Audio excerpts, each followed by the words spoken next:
سورہ اخلاص ترجمہ اور تفسیر کے ساتھ۔ بسم اللہ الرحمن الرحیم۔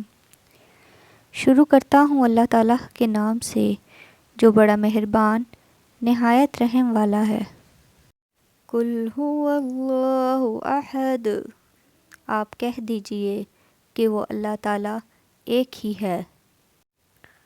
اللہ الصمد، اللہ تعالیٰ بے نیاز ہے۔ لم یلد ولم یولد، نہ اس سے کوئی پیدا ہوا نہ وہ کسی سے پیدا ہوا۔ ولم یکن لہ کفوا احد، اور نہ کوئی اس کا ہمسر ہے۔ تفسیر۔ بعض کافروں نے حضور اقدس صلی اللہ علیہ وآلہ وسلم سے پوچھا تھا کہ آپ جس خدا کی عبادت کرتے ہیں وہ کیسا ہے؟ اس کا حسب نسب بیان کر کے اس کا تعارف تو کرائیے۔ اس کے جواب میں یہ صورت نازل ہوئی۔ یہ قرآن کریم کے لفظ احد کا ترجمہ کرنے کی کوشش کی گئی ہے۔ صرف ایک کا لفظ اس کے پورے معنی ظاہر نہیں کرتا۔ ہر لحاظ سے ایک ہونے کا مطلب یہ ہے کہ اس کی ذات اس طرح ایک ہے کہ اس کے نہ اجزاء ہیں نہ حصے ہیں، اور نہ اس کی صفات کسی اور میں پائی جاتی ہیں۔ وہ اپنی ذات میں بھی ایک ہے اور اپنی صفات میں بھی۔ یہ قرآن کریم کے لفظ الصمد کا ترجمہ کیا گیا ہے۔ اس لفظ کا مفہوم بھی اردو کے کسی ایک لفظ سے ادا نہیں ہو سکتا۔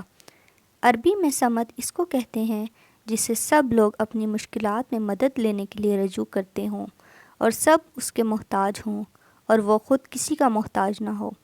عام طور سے اختصار کے پیش نظر اس لفظ کا ترجمہ ہے نیاز کیا جاتا ہے، لیکن وہ اس کے صرف ایک پہلو کو ظاہر کرتا ہے کہ وہ کسی کا محتاج نہیں ہے، لیکن یہ پہلو اس میں نہیں آتا کہ سب اس کے محتاج ہیں۔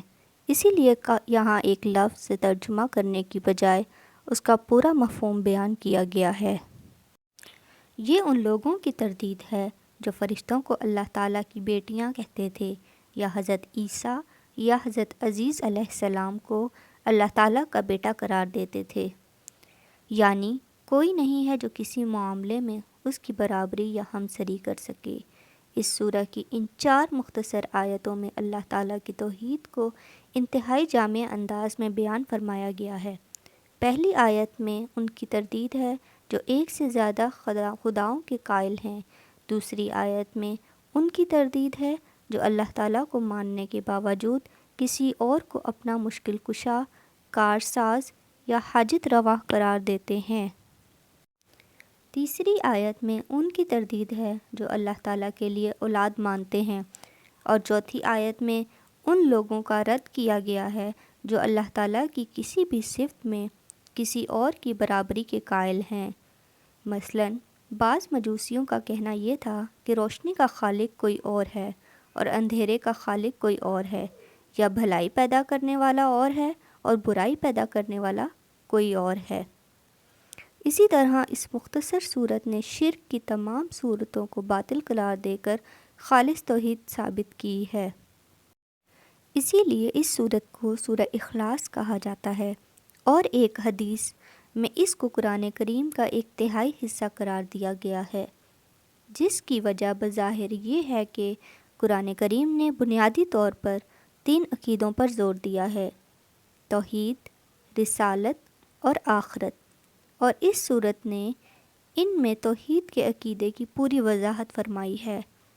اس سورہ کی تلاوت کے بھی احادیث میں بہت فضائل آئے ہیں۔